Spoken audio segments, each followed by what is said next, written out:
Either you give me that $100,000 to pay off your debts, or your wife will regret it, my brother-in-law roared, confident in his power. I nodded silently and left. He was waiting for money, but I brought him a trap that turned his self-confidence into eternal fear. Before we continue, please subscribe to the channel and write in the comments what time it is where you are now. I was reviewing old blueprints when Jennifer walked through my front door. She had a key, used it without knocking, which told me something was wrong before I even looked up. The portfolio sheets from my Phoenix Medical Center project slipped from my hands as I watched her drop her purse by the entrance. Mascara smudged, hands shaking. She collapsed onto the leather couch. "Dad?" I didn't know who else to call. I set the blueprints aside, moved to sit beside her. My coffee had gone cold an hour ago, still sitting on the side table. February afternoon. Light slanted through the blinds, dust particles suspended in the air between us. What happened? "It's Brian," her voice cracked. "He's in trouble. Real trouble." I placed one hand on her shoulder briefly, then stood and walked to the window. The neighbor's oleander hedge needed trimming. I focused on that instead of the tightness spreading through my chest. "Tell me everything." She did. Fragmented confession. Underground poker games. Promises that it was under control. Bookmakers with reputations for breaking more than promises.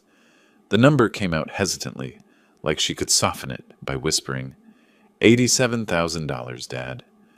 My hand tightened around the coffee mug I'd picked up without thinking. The ceramic warmed against my palm. I didn't raise my voice. Didn't need to. "Jennifer, do you remember what I said 5 years ago? Before the wedding?" "Dad, please don't." "I'm not saying I told you so. I'm asking if you remember." She looked at the floor. "You said he wasn't ready." "That we weren't ready." "And now?" Silence answered better than words. She cried into her hands while I stared at that oleander hedge. 5 years ago I'd warned her.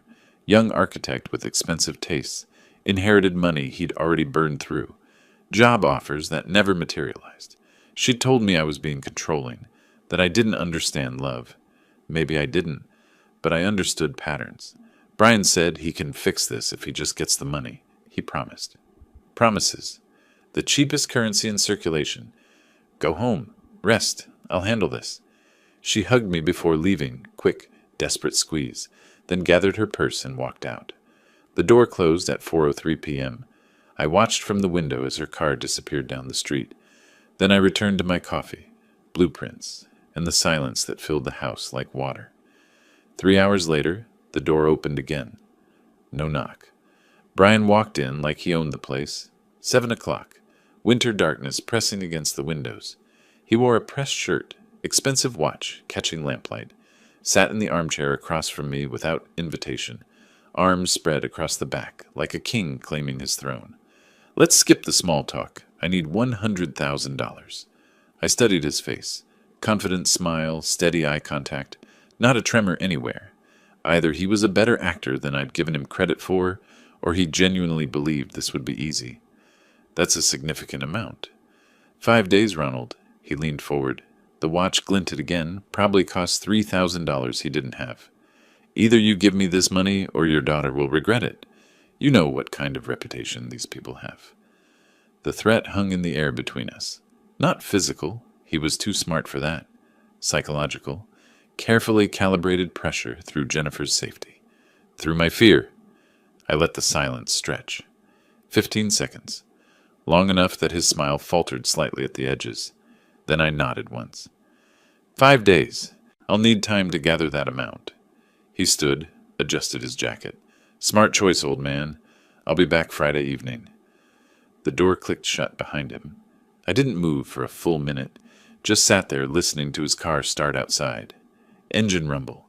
Tires on asphalt. Silence returning. Then I walked to my office. The safe was behind a framed architectural drawing of my first major project.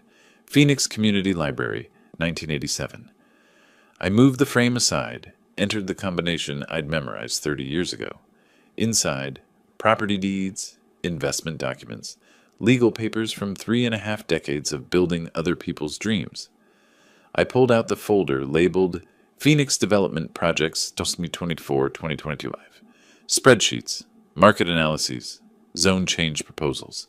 All the research I'd done last year when I was considering one final investment before full retirement. I decided against it then. Too risky, too much work. Better to enjoy my savings. But risk is relative to stakes. I picked up my phone, scrolled to Kevin Foster's contact, my former business partner. He'd stayed in the game when I'd retired, still consulting on commercial developments across Phoenix. He answered on the second ring. "Kevin, it's Ronald Parker." "Ronald, haven't heard from you in months. How are you?" "I need your advice on something. Real estate matter. Can we meet tomorrow morning?" Brief pause. Kevin knew better than to ask questions when I used that tone. "Of course. 7:30 at the usual spot?" "Perfect. See you then." I hung up and looked at the documents spread across my desk. Brian thought he was playing me. Thought he could walk into my home, threaten my daughter, and I'd simply hand over money like a frightened old man. He had no idea I'd spent 35 years solving problems more complex than him. This was just another blueprint, and I always finished what I started.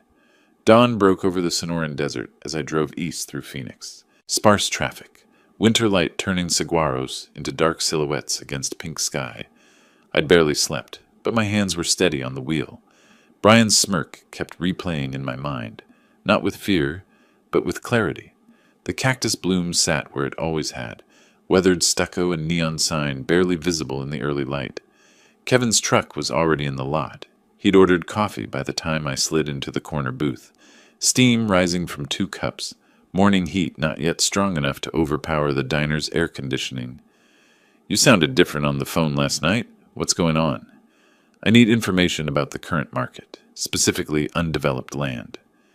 Kevin poured cream into his coffee, careful spiral pattern. "You thinking about coming out of retirement, building something?" "Something like that. What's available on the east side?" "East side? Nothing worth touching." He paused, set down the creamer. "Unless there's one parcel. 3.2 acres. Family's unloading it for $45,000. "Why so cheap?" "Wrong side of Highway 60. No utilities. Been sitting 2 years." I watched his face. Kevin had always been terrible at hiding when he knew something valuable. "But," he grinned, "but city council's voting next month on commercial rezoning. That parcel will be adjacent to the new complex. Give it 12 months, Ronald. It'll triple, maybe more." My finger tapped the table once. "Old habit," Kevin noticed. "You're certain about the rezoning?" I reviewed the development maps myself. It's happening. He pulled out his phone, opened a real estate app, slid it across the table. Barren desert land, highway visible in the distance, nothing but creosote bush and dust. To most people, worthless. To someone who understood timing, opportunity. I memorized the listing number. "Just exploring options," I said. Kevin studied me over his coffee cup. 30 years of partnership meant he could read my tells, but he also knew when not to push. We finished breakfast talking about his current projects, his daughter's college plans, the usual comfortable topics. I paid the check and left by 8:30, heading back through Phoenix as morning traffic began building. The phone rang at 2 o'clock. "Hey, Dad, how are you?" Jennifer's voice had that forced cheerfulness people use when they're reading from a script. I set down the sandwich I'd been eating. "I'm fine, sweetheart. How are you?" "Good, good. I was just—" Brian and I were wondering, in the background, muffled but distinct. "Ask him when?" Jennifer's pause was barely a heartbeat. "Wondering about the timeline for what we discussed yesterday?" I closed my eyes. Brian was coaching her, using her as his messenger, his pressure tool, making her complicit. "Friday evening, like Brian and I agreed. Tell him that." "Okay, thanks, Dad. I love you." "I love you too. Always." After she hung up, I stared at the phone for a long moment. Then I looked up Craig Adams's office address. The law firm occupied the 3rd floor of a downtown building, with windows overlooking Central Avenue. Craig met me in a conference room at 3 o'clock sharp. He'd always been punctual, which was why I'd chosen him for my estate planning 5 years ago. "Ronald, good to see you. What can I help with today?" I pulled out my leather notebook, the one I'd carried through hundreds of client meetings during my career. "If I loan money to a married couple, can I secure it against their home?" "Absolutely. Standard collateral agreement. Both spouses sign. Property becomes security." "What happens if they default?" Craig leaned back in his chair. You file a lien, initiate foreclosure proceedings. Takes time, usually. I wrote carefully in block letters. Co-signer liability. Can the contract expedite that process? Now he was interested. Yes. Automatic foreclosure clause. Arizona revised statutes allow it if both parties agree in writing. No court battle needed. What conditions can be written in? For the next 40 minutes, Craig walked me through collateral structures, conditional repayment terms, lien placement procedures. I filled 6 pages with notes. Every question precise, every answer absorbed. When I left at 4 o'clock, I had everything I needed. That evening, I spread documents across my desk in 3 precise columns. Financial, my savings account statements showing $180,000 in retirement funds from decades of careful planning. Legal, notes from Craig's consultation, underlined phrases about automatic foreclosure and cosigner liability. Property, the parcel 447B listing. Kevin had shown me, plus public records I'd pulled for Brian and Jennifer's house, $280,000 current value, mortgage nearly paid off. I began drafting.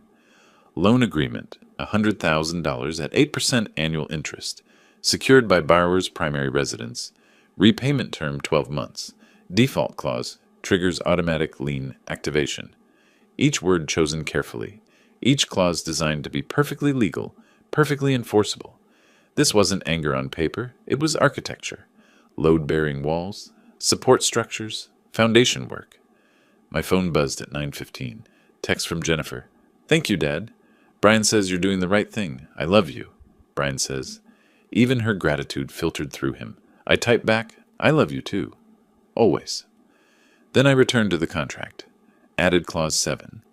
In event of default, lender retains right to seize collateral property without additional court proceedings, provided proper notice is given per Arizona revised statutes, per 33811. I underlined without additional court proceedings. For 5 years I'd watched Brian manipulate my daughter, turn her against her own judgment, and now he thought he could manipulate me. Walk into my home, threaten my family, and I'd simply comply. But manipulation only works when the target doesn't see it coming. Brian thought he was playing me. He had no idea I'd been designing structures and solutions for 35 years. This was just another blueprint, and I always finished what I started. I spent Thursday and Friday morning finalizing everything, withdrew the funds, printed the contracts, and when Brian's car pulled into my driveway Friday evening, right on time, like a shark smelling blood, I was ready. The leather folder sat on my kitchen table.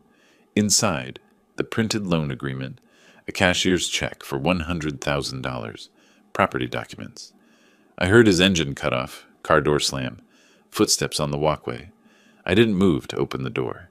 Made him knock. When I finally opened it, Brian strode in expecting a simple transaction. His eyes went straight to the table. You have the money? I gestured to the kitchen. Sit down first. We need to discuss terms. His face darkened. Terms? You said 5 days. It's been 5 days. And I have what you need. But not as a gift, as a loan. A loan? Are you serious right now? I slid the contract across the table. $100,000 at 8% annual interest. 12 months to repay. Brian snatched up the pages, scanning. His jaw clenched. Secured by my house? You want my house as collateral? Your house and Jennifer's. It's joint property. This protects everyone. This is insulting. You don't trust me? I met his eyes. This isn't about trust. It's about responsibility. Sign it or find another solution by midnight. For 2 minutes, silence. Brian pulled out his phone, scrolled through messages, calculating, probably checking if his bookmakers would give him more time. His thumb hovered over the screen. Then he set the phone down hard. He picked up the pen. I need Jennifer here. She has to sign too. I called her. She arrived within 20 minutes. Brian had clearly told her to be ready. When she walked in, confusion clouded her face. Dad, what's going on? Brian called me over. Everything's fine, sweetheart. I'm helping with Brian's situation, but we need proper paperwork. Paperwork? Just a loan agreement, standard documentation. You'll need to sign as co-owner of the house. She glanced at Brian. He nodded slightly. She turned back to me, trusting. Okay, if you think it's necessary. I placed the pen in her hand. She barely glanced at the document before signing, looking at my face instead of the contract. That look, complete faith in her father, made my chest tighten. But I needed this protection in place. For her, even if she couldn't see it yet. I witnessed both signatures, added my own, handed Brian the cashier's check. He stood, holding it. Satisfied now? I'm satisfied that everything is legal and documented. 12 months. I'll have this paid back in 6. I hope you do. He turned toward the door. Come on, Jennifer. We're done here. They left without another word. The door clicked shut. I stood alone in my kitchen, the signed contract on the table. 3 weeks passed. Radio silence. Brian paid off his bookmakers, I assumed, since nobody came looking for him. Jennifer called twice in early March, voice light with relief. Thank you so much, Dad. The nightmare's over. I didn't correct her, just listened, made appropriate sounds, told her I loved her. During those weeks, I executed Phase 2. I contacted the title company handling Parcel 447B, used $45,000 from my remaining savings, money I'd kept separate from the loan funds. The closing took 12 days, standard procedure. By mid-March, the deed was registered in my name alone. 3.2 acres of desert scrub on the wrong side of Highway 60. To anyone else, worthless. To me, opportunity. Simultaneously, I reached out to Marcus Webb. We met at a coffee shop on the north side, neutral territory, nowhere Brian would recognize. Marcus arrived early, already nursing black coffee when I walked in. 67 years old, retired Phoenix PD detective. Sharp eyes that still scanned rooms by habit. Ronald, been a while. What's this about? I need to document someone's activities. Gambling related. His expression didn't change, but something shifted in his eyes. Understanding. For legal proceedings? Potentially, I need facts, not assumptions. Public records first, then observation if necessary. Nothing illegal. Exactly, just the truth. Marcus taught me how to access court filings, check for previous gambling-related incidents, monitor social media patterns. He also agreed to conduct discreet surveillance when opportunities arose. Not entrapment, documentation. By late March, I had a system. Black notebook, block capital entries, dates underlined twice, each observation logged with precision. March 28th entry. Brian observed entering location on Mill Avenue, Tempe, 9:47 p.m. Exited 1:23 a.m. Pattern consistent with previous reports. I closed the notebook, placed it in my safe alongside the loan documents. 1 month after the signing, I sat in my office reviewing 3 files. The signed loan agreement with 11 months remaining, the deed to Parcel 447B, already appreciating as rezoning news circulated, estimated current value $65,000, and Marcus's preliminary report confirming Brian had returned to poker games. I didn't feel victorious, just patient. I opened my calendar, counted forward 12 months to late February 2026, circled the date, set a reminder, but I knew things would likely accelerate before then. Brian thought he'd gotten what he wanted, $100,000, a father-in-law who'd folded under pressure. But architects don't fold. We build, layer by layer, and I was just laying the foundation. April arrived with unexpected heat, both weather and tension. For 3 weeks after signing the loan, Brian had been quiet. Too quiet. I should have known he was planning something. The phone call from Jennifer confirmed it. I was in my garden that morning, kneeling beside barrel cactus, pruning shears in hand. Desert plants require specific care. Remove dead growth, encourage new. My phone buzzed against my hip. Dad, I need to talk to you, now. Her voice carried an edge I hadn't heard before. Strained, accusatory. What's wrong? Not over the phone. Come to our house. 15 minutes later, I pulled into their driveway. Brian's car was there. He'd orchestrated this. Jennifer opened the door, arms crossed, no greeting. We moved to the living room. Brian stood against the far wall, arms folded, dominant posture. He wanted me to know this was his territory. Jennifer sat on the couch. I took the chair opposite her, deliberately angling away from Brian. If this was about choosing sides, I'd make my priority clear. Brian told me something about the contract you made us sign. What about it? He says you're trying to take our house, that the whole loan was a trap. Brian pushed off the wall. Don't sugarcoat it, Jen. Tell him what you found out. She wouldn't meet my eyes. You bought land right after loaning us money. Brian says you planned this, that you never intended to just help. I looked only at Jennifer. I'm protecting your future. That contract ensures the loan is repaid. Repaid? At 8% interest with our house as collateral. Brian's voice cut across the room. That's not protection, that's extortion. I turned to him now. You asked for $100,000. I provided it, with reasonable terms. The land purchase is my personal investment, completely separate. Separate? You expect us to believe that? I expect you to honor your agreement, unless you don't plan to repay the loan. The room went cold. Jennifer looked between us, something cracking in her expression. Doubt. First time I'd seen her question me in years. The visit ended with stiff goodbyes. Jennifer didn't hug me, just stood in the doorway, arms still crossed, while I walked to my car. 2 days later, the courier arrived. Legal documents, official letterhead, Brian Turner versus Ronald Parker, civil lawsuit for emotional distress and financial coercion. The complaint alleged I'd exploited a family crisis to manipulate my daughter and son-in-law into signing an unconscionable contract under duress. Sought remedy. Void the loan agreement. Court date, early May. 3 weeks away, I read it twice.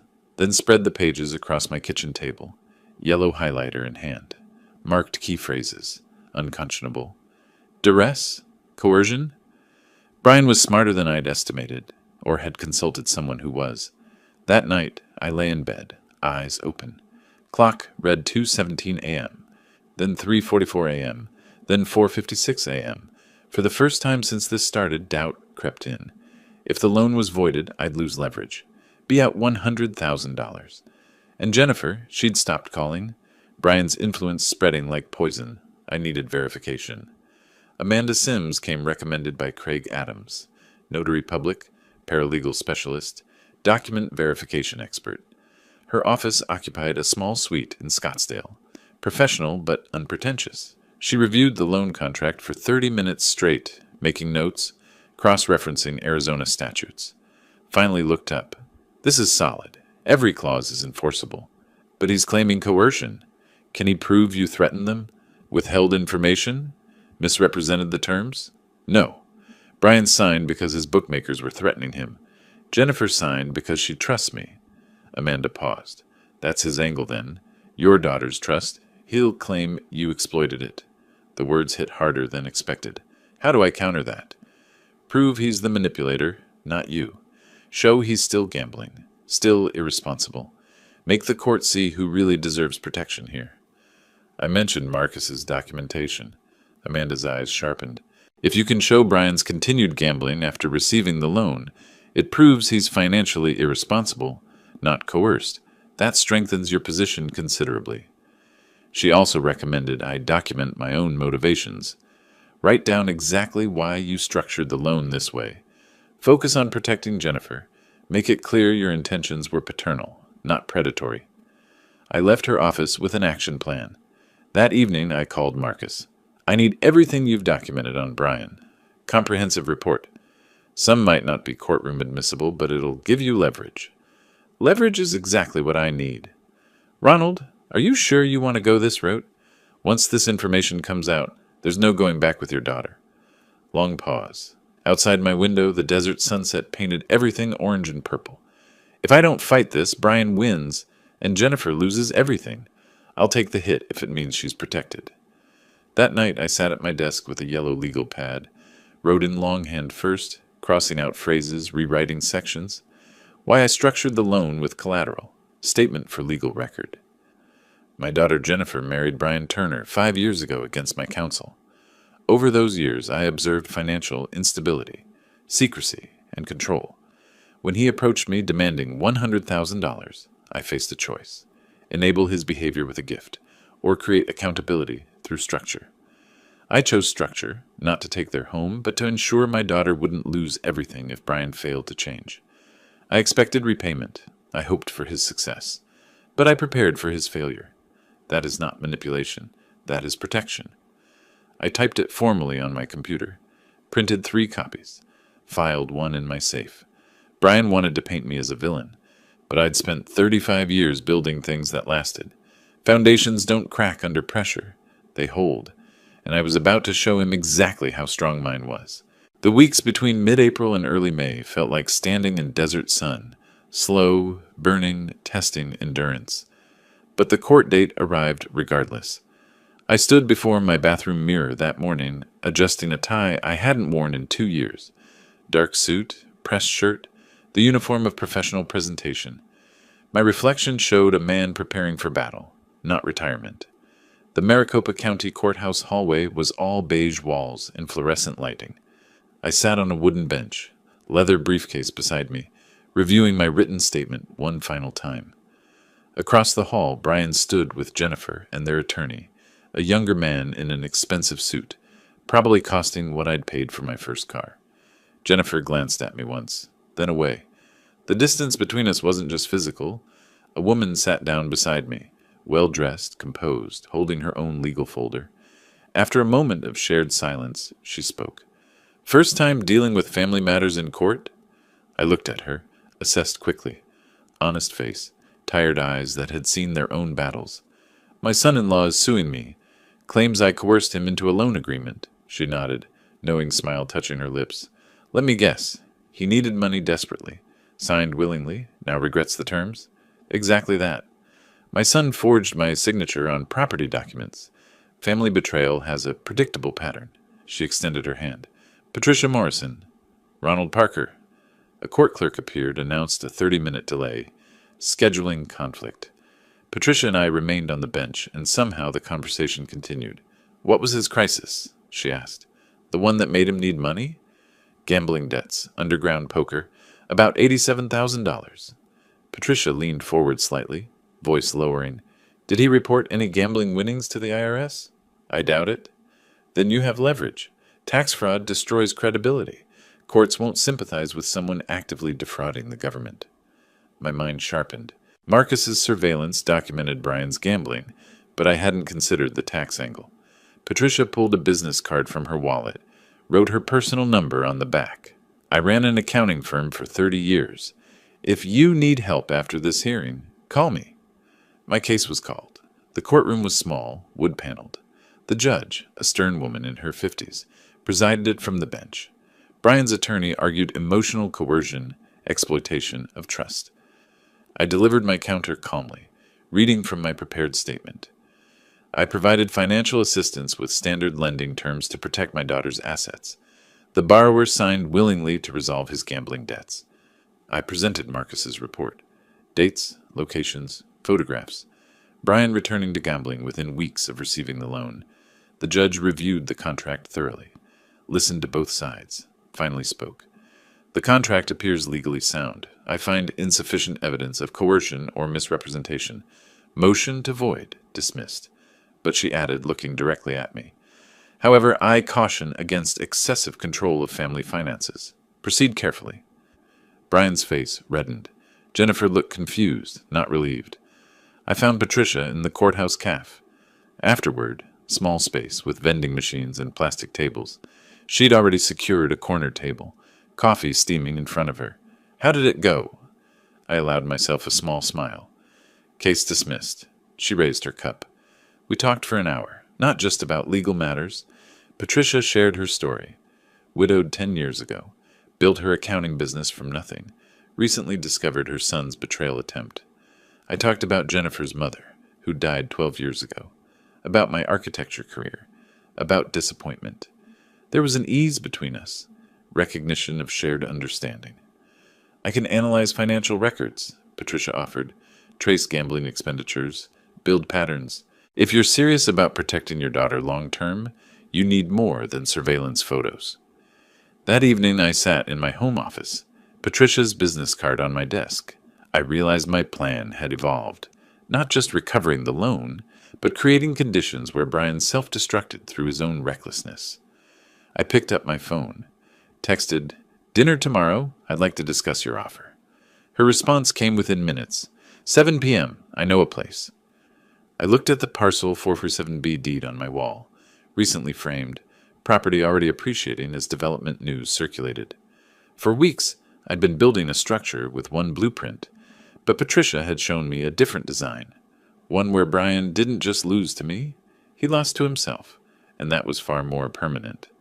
The next evening I met Patricia at a restaurant she'd chosen, quiet enough for serious conversation, comfortable enough to not feel like a business meeting. I didn't realize then that this dinner would mark a turning point, not just in my strategy against Brian, but in my life. I arrived exactly at 7. Architect's punctuality. Patricia was already seated at a corner table. Laptop open, papers spread. She slid a document across the white tablecloth as I sat. I pulled public records, cross-referenced credit reports I can legally access, analyzed patterns. Her finger tapped a highlighted figure. Your son-in-law has accumulated new debts since the loan, approximately $34,000, across 3 high-interest credit cards and what appears to be another private lender. I studied the numbers. Not surprised. Confirmed. He's still gambling. Compulsively, Patricia said, and hiding it poorly. We ordered salmon for her, steak for me, and continued analyzing over dinner.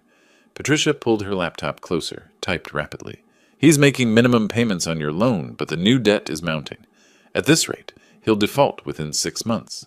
Not from inability to pay, but from cash flow collapse. What if I offered him restructuring? Her eyes sharpened. Restructure how? Lower monthly payments, ease immediate pressure, but extend the term from 12 to 18 months and increase interest from 8 to 12%.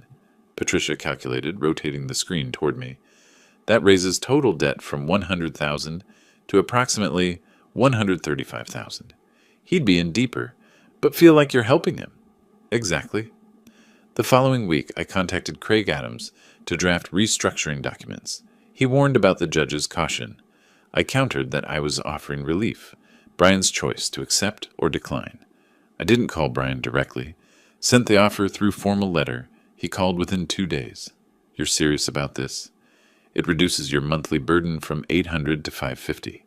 Gives you breathing room. What's the catch? 18 months instead of 12. Interest increases to 12%. But if you can't manage current payments, this helps. Pause. I can manage $550. Then we have an agreement. Mid-June brought unexpected news. The Phoenix Planning Department confirmed. Parcel 447B officially included in the commercial development zone. I hired an appraiser for current valuation. The estimate, $180,000, 4 times my purchase price in 3 months. I called Kevin Foster. You were right about the rezoning timeline. I heard the shopping complex broke ground last week. Your land will be prime retail access.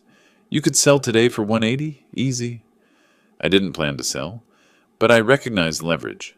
I invited Brian to lunch at a diner, neutral territory, my choice of setting.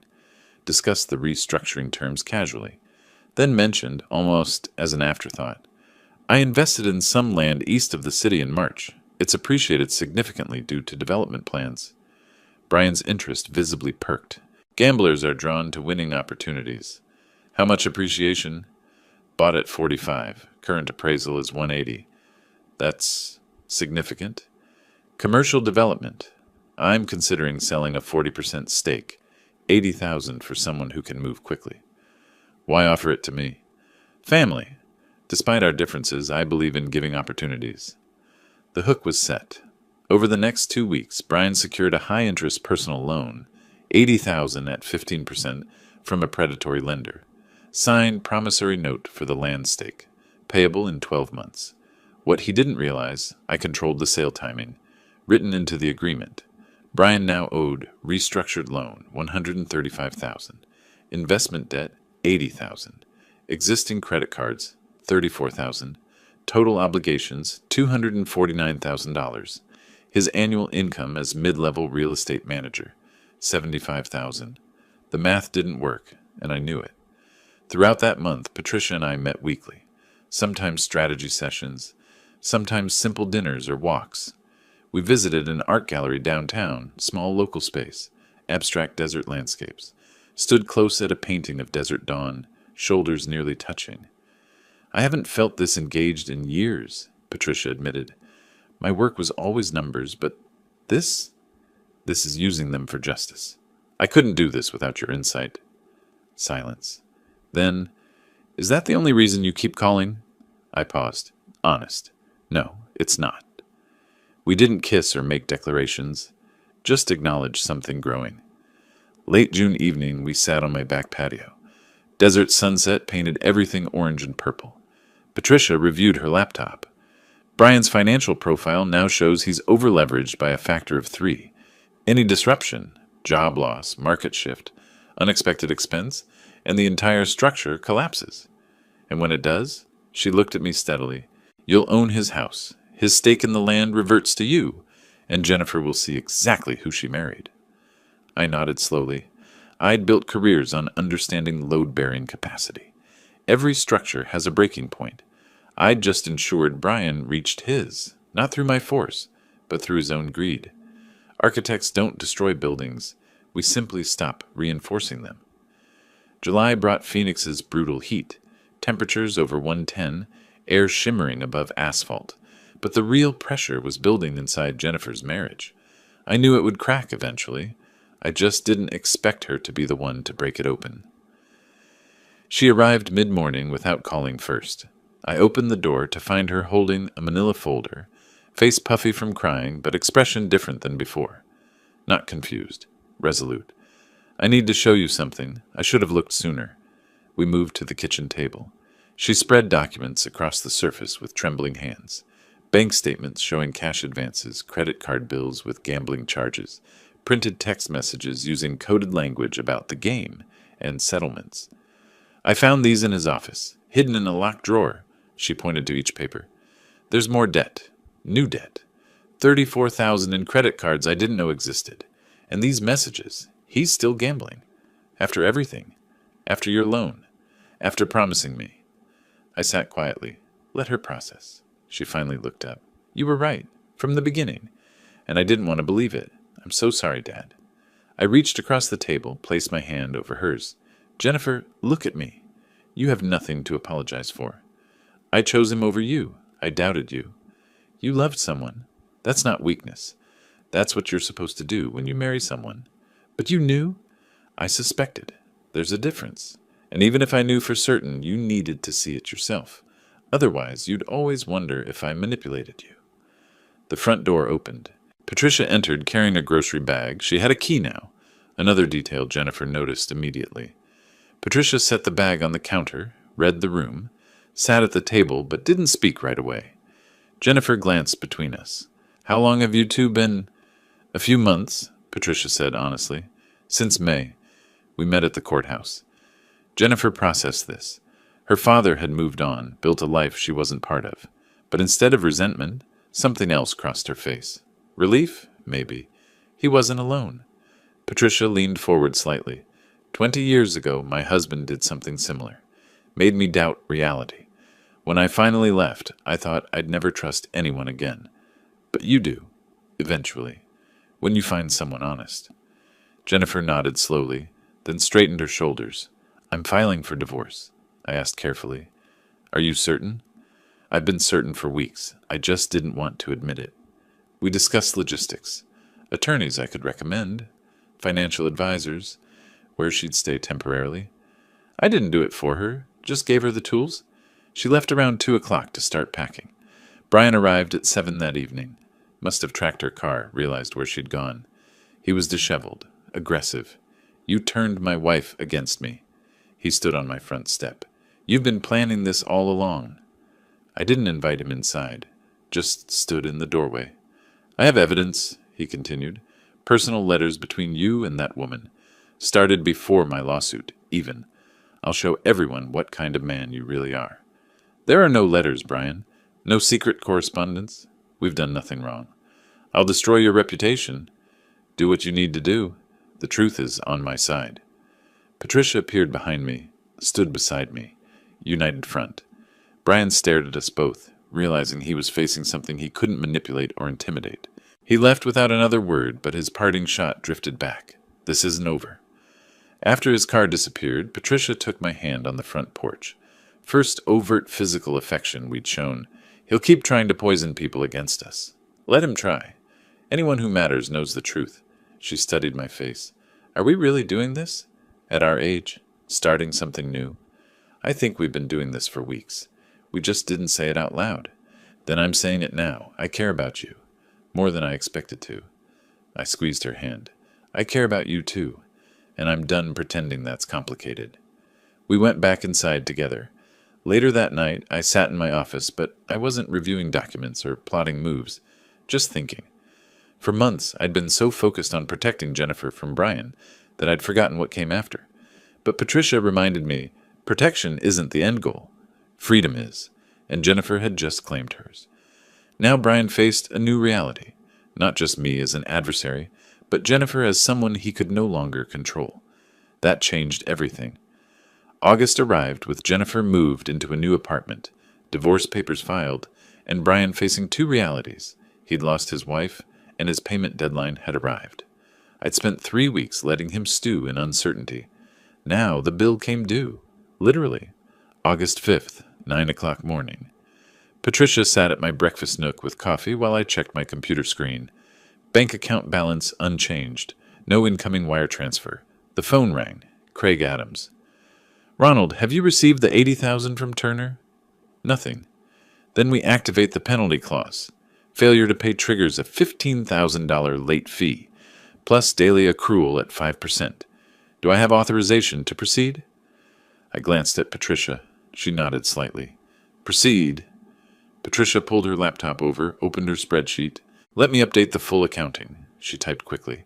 Investment loan, $80,000, plus late fee, $15,000 equals $95,000. Restructured loan now at $118,000. 10 months into the 18-month term, interest accrued. Total owed to me, $213,000. That afternoon, 3 missed calls from Brian. Then a text. Need to talk, please. We met at a coffee shop. Neutral territory. Brian looked terrible. Weight loss, unshaven, dark circles. He slid paperwork across the table with shaking hands. I sold my car. $18,000. It barely covers 1 month. He hunched forward. I can't make the payment. You know I can't. Can we negotiate an extension? I studied him. You've had 12 months since the original loan. 6 months since restructuring. 3 months since the investment agreement. What would 3 more months change? His honesty surprised me. I thought I could win it back. The gambling. I thought one good streak and I'd be clear. That's the problem, Brian. You always think the next hand will fix everything. What do you want from me? You've already won. You destroyed my marriage. You're taking everything. I leaned back. I wanted you to change. To choose my daughter over your addiction. You never did. So yes, I'll take the house. I'll take the investment stake. And I'll consider us settled. But that's not winning. That's just consequences. Mid-August, Craig filed official legal demand for debt collection. The process moved quickly. Those automatic foreclosure clauses from the original contract did their work. Brian had 30 days to respond or vacate. He didn't contest. Knew it was futile. Meanwhile, I structured Jennifer's protection. Arizona community property law entitled her to half the house value, $140,000. I arranged to transfer that amount to her as a gift once foreclosure completed. She hadn't created this situation. She shouldn't suffer for it. The same week, I received an offer on parcel 447B. The shopping complex developer wanted the land for parking expansion, $285,000. I accepted immediately. I'd bought it for $45,000 in March. Brian's 40% stake reverted to me when he defaulted on the investment loan. Net profit, $240,000. Brian learned about the sale later through real estate connections. Called me, voice hollow. You planned all of this. The loan, the restructuring, the land deal. You wanted me to fail. I didn't deny it. I gave you every opportunity to succeed. Lower payments, investment opportunities, time extensions. But you chose gambling over responsibility. Every single time. I didn't make you fail, Brian. You did that yourself. I just stopped enabling it. Silence. Then, did you ever believe I could change? I paused, honest. For Jennifer's sake, I hoped. But no, I didn't believe it, and I was right not to. Late August evening, Patricia and I sat at my kitchen table with a modest bottle of wine. She had her spreadsheet open one final time. Total debt Brian owed, $213,000. Total you recovered, she calculated. House value minus Jennifer's gift, $140,000. Investment stake reversion, $80,000. Land sale profit, $240,000. Total, $460,000. She looked up. You could have simply foreclosed in March, taken the house after the first default window. Then Brian wouldn't have learned anything, and Jennifer might have blamed me forever. Patricia closed the laptop. Now Jennifer's free, financially stable, and knows exactly who Brian is. That was the real goal, wasn't it? I nodded. We clinked glasses quietly. Not triumphant celebration, just acknowledgement. I'd spent 35 years building structures that would outlast storms and earthquakes. This was no different. I built a trap so perfect that Brian's own weight collapsed it. Not my force. His. September moved into its final week with Jennifer settling into her apartment. Brian apparently leaving Phoenix, rumors through Kevin's real estate connections, and one last piece of business, selling the house that had started everything. Not for revenge, for closure. Early September morning, Maricopa County Courthouse. I sat at the plaintiff's table with Craig Adams. Brian sat alone across the aisle. His attorney had withdrawn when the fees stopped coming. The judge reviewed the file. Loan documents, payment records, default notices, penalty assessments. She looked up at Brian. Mr. Turner, do you contest the foreclosure? Brian's voice barely carried. No, Your Honor. The record shows you signed a loan agreement willingly, secured by your marital property, and failed to make scheduled payments. The property at 2847 Desert Bloom Drive is hereby transferred to Ronald Parker in full satisfaction of outstanding debt. The gavel fell, one sharp crack. Brian stood, walked out quickly, never looked my direction. Outside on the courthouse steps, September sun bright and hot. Jennifer waited. She wore nurse's scrubs under a cardigan, heading to work after. She hadn't wanted to be inside for the hearing. Too painful. But she wanted to be there when it ended. Is it done? I nodded. 5 years. That house was supposed to be our future, and now it's just gone. That house was built on lies. Now you get to build something real. I handed her an envelope. The check inside. $140,000. Her half under Arizona community property law. She stared at it. This is too much. This is what you're entitled to. It's yours. Tears formed but didn't fall. Thank you. For not saying, I told you so. For just being my dad. Mid-September, I helped Jennifer move into her Tempe apartment. 2 bedrooms, bright windows, affordable on her nursing salary. Patricia came too. The 3 of us carried boxes upstairs, assembled furniture, hung curtains. Jennifer mentioned she'd started therapy, processing the manipulation, rebuilding self-trust. She'd also enrolled in ICU certification courses. I didn't hover, just supported. Before we left, Jennifer hugged us both. I'm glad you found each other. You deserve happiness too.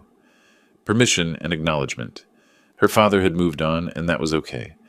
That weekend, I hosted a small dinner at my house. Kevin Foster, Marcus Webb, Craig Adams, Amanda Sims, Jennifer. Not lavish. Grilled chicken, salad, Patricia's homemade dessert. But the first time I'd entertained since retirement. I raised my water glass. I want to introduce someone officially. This is Patricia Morrison, my partner. No awkwardness, no lengthy explanations. People who mattered accepted it immediately. We discussed fall plans. Patricia and I were taking a week to Grand Canyon in October. Neither of us had been in years. Jennifer offered hiking trail recommendations. Normal conversation about future, not past. 2 days later, my phone rang at 8 p.m. Unknown number. I almost didn't answer. Brian's voice came through rough, slightly slurred. You destroyed everything. My marriage, my home, my career. People in real estate won't touch me now. You planned this from day one. I listened without interrupting. You used Jennifer as bait. Used the money as leverage. You manipulated everything. Finally, I spoke. I gave you a loan with clear terms. You signed. You failed to repay. Those are facts, not manipulation. You wanted me to fail. I expected you to fail based on your history. But I gave you every chance to prove me wrong. You chose gambling over responsibility every single time. This isn't over. Yes, Brian, it is. Move on. I have. I hung up. Patricia sat beside me on the couch. Will he keep trying? Probably, but there's nothing left to fight over. That night, we sat on the back patio. Cooler September evening, stars visible. Planning the Grand Canyon trip. Hotel reservations, hiking trails, photography spots. When's the last time you took a real vacation? Before Jennifer was born, 34 years ago. Then we're overdue. Comfortable silence. Then, do you think about what comes next? After this trip? I think about it constantly. What do you see? A life that isn't defined by fixing problems. Just living. Patricia squeezed my hand. For months, every action had been strategic. Build the trap, execute the plan, protect Jennifer. But sitting there with Patricia, I realized the revenge had never been the goal. The goal was this: freedom to imagine a future without Brian's shadow. And we'd finally earned it. Late September morning, I stood in the empty house at 2847 Desert Bloom Drive with a real estate agent. Our footsteps echoed on hardwood floors. No furniture, no life. Kitchen where the loan was signed. Living room where Brian made threats. All hollow now. Market conditions are favorable. Similar properties sold for $275,000 to $285,000, she typed on her tablet. I recommend listing at $280,000. Should sell within 3 weeks. I signed the listing agreement on the same kitchen counter where Brian and I had signed documents months ago. Full circle. The agent left. I stood alone for a moment.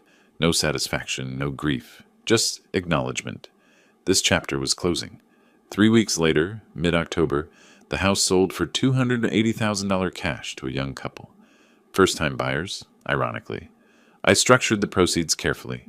Jennifer already had $140,000 from the foreclosure settlement. From this sale, I allocated an additional $40,000 to her. Total, $180,000.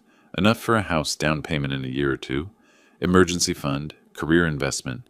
For myself, $100,000 covered my original loan. The remaining $140,000, combined with the land sale profit, meant security. Not wealth, but stability. More importantly, Jennifer was financially independent. Late October, Patricia and I visited Jennifer's apartment. She'd decorated plants, artwork, photos. Noticeably none of Brian. I passed. She showed us her certification. ICU certification. Hospital's moving me to critical care with a 22% salary increase. That's wonderful, Patricia said. And I'm dating someone, just casually. A respiratory therapist from work. Jennifer smiled. I'm learning to trust my own judgment again. That's better than happy. That's solid. She handed us a framed photograph, the three of us from moving day, laughing while assembling furniture. On the back, she'd written, "My real family." Patricia and Jennifer had developed their own relationship. Coffee every week, separate from me. I was glad for it. Through Kevin's real estate connections, I learned Brian had moved to Tucson, trying to start over, but his reputation followed. Gambling history, foreclosure, financial irresponsibility. Last Kevin heard, he was working as a rental property manager, much lower status than before. I felt no triumph hearing this, just recognition that consequences are permanent. I didn't share it with Jennifer. She didn't ask. Brian had become irrelevant to our lives. Early November, Patricia officially moved into my house. Not as a guest, as a co-owner. We'd refinanced in both names, redecorated together. Her touches. New cream curtains, rearranged furniture, our joint photograph on the mantel. It wasn't Ronald's house anymore. It was our house. We took the Grand Canyon trip, 1 week in late October. Hiking, stargazing, long conversations about nothing important. Patricia joked, 64 years old, and I'm finally on a honeymoon. Better late than never. We weren't married, neither felt the need for formality, but we were committed, building a life together. Mid-November evening, we sat on our back patio wrapped in blankets, drinking coffee. The season had changed, cooler air, earlier sunset. Discussing next year, maybe sell the house, buy something smaller, travel more. Patricia wanted to visit Sedona. I suggested taking Jennifer along. Normal plans, future-focused. Do you ever think about Brian? About everything that happened? I considered. Sometimes, but not with anger. More like looking back at a completed project. What did you build? Protection for Jennifer, a structure that couldn't be manipulated. Long pause. But mostly, I built space for this. For us. For a life that isn't about fighting. The sun set over the Arizona desert. Orange and purple sky. Silhouette of saguaros. Vast empty landscape symbolizing possibility. You know, I spent 60 years building structures for other people. Designing their homes, their businesses, their dreams. I was good at it. But I forgot to build something for myself. Patricia squeezed my hand. It's time now to build my own life. Our life. What does that look like? I smiled, genuine, relaxed. I don't know yet. That's the best part. We sat in comfortable silence. Justice wasn't about destroying Brian. It was about freeing Jennifer, freeing myself, and discovering that even at 62, it's not too late to start building something new. Something that lasts not because it's reinforced against threats, but because it's built on truth. Patricia taught me that. Jennifer showed me it was possible. And I finally learned to stop being the architect of everyone else's happiness and start constructing my own. If you like this story, please like this video, subscribe to the channel, and share your impressions of this story in the comments. To listen to the next story, click on the box on the left. Thank you for watching.